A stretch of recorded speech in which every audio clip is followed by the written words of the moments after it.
පින්වතුනි මේ ධාතු චෛත්‍ය වන්දනාවේ බුදුරජාණන් වහන්සේ මෙන්න මේ විදිහට විස්තර කොට වදාහලා.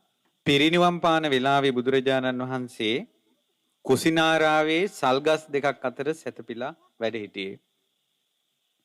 එතකොට බුදුරජාණන් වහන්සේ ආනන්ද ස්වාමීන් වහන්සේට දේශනා කරනවා පින්වත් ආනන්ද 4 දිනකගේ චෛත්‍ය හදන්න සුදුසුයි.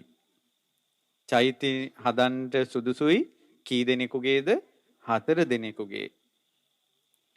පින්වත් ආනන්ද ලෞතුරා සම්මා සම්බුදුරජාණන් වහන්සේගේ ධාතු තැන්පත් කරලා ස්තූප කරන්න සුදුසුයි. පසේ බුදුරජාණන් වහන්සේලාගේ ධාතුන් වහන්සේලා තැන්පත් කරලා චෛත්‍ය ඉදි කරන්න සුදුසුයි. මහරහතන් වහන්සේලාගේ ධාතුන් වහන්සේලා තැන්පත් කරලා චෛත්‍ය ඉදි කරන්න සුදුසුයි.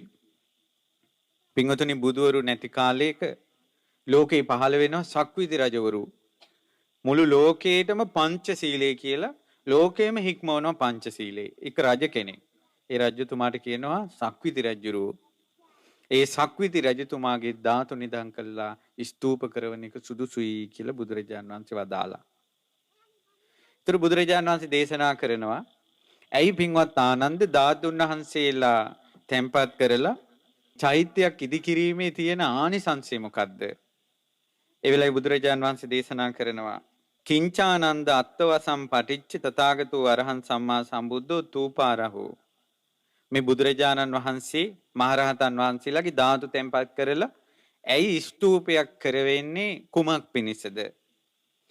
අයන් තස්ස භගවතෝ අරහතෝ සම්මා සම්බුද්දස්ස තූපෝති. කෙනෙකුට මේ චෛත්‍ය දැක්කම හිතෙනවා ආන්න බුදුරජාණන් වහන්සේගේ ධාතු තැන්පත් කරලා තියෙන චෛත්‍යයක්. මහරහතන් වහන්සේලාගේ ධාතු තැන්පත් කරලා තියෙන චෛත්‍යයක් කියලා හිතිලා ආනන්ද බහුජන චිත්තම් පසාදෙන්ති. අනේ සාදු කියලා හිත පැහැදෙනවා. තේ තත්ත චිත්තම් පසාදෙත්වා කායස්ස වේදා පරම්මරණා සුගතින් සග්ගන් ලෝකං උපපජ්ජති. ධාතු චෛත්‍යයක් දැකලා හිත පැහැදුනා කියන එකම ඔහු මැරුණට පස්සේ දිව්‍ය ලෝකයේ යන්න උපකාරී වෙනවා. සුගතිය උපදිනවා. දැන් දැකලා සාදු කියලා අනුමෝදන් වුණොත් එහෙමනම් මල් පහන් සුවඳ දුම් පිදුවක් කොහොමද?